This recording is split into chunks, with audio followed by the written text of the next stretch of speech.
Welcome to Pindar Poetry. We hope you learned something new. In this video, I will show how to make croissant buns. Begin by reading the recipe fully, then chill butter and dough for easier lamination and cleaner layers. Prepare a clean, lightly floured surface and set a timer for each rest period to avoid overworking the dough.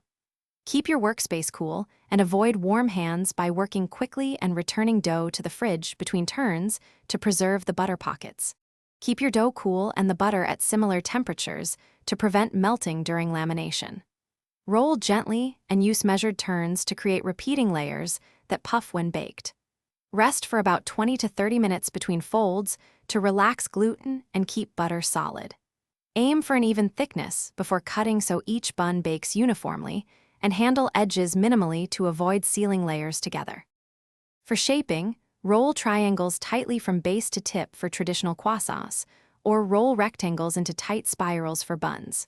Proof in a warm, humid spot until nearly doubled, checking frequently so you don't overproof.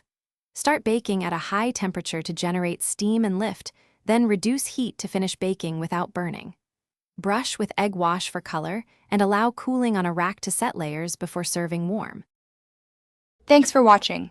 Consider subscribing if we helped you.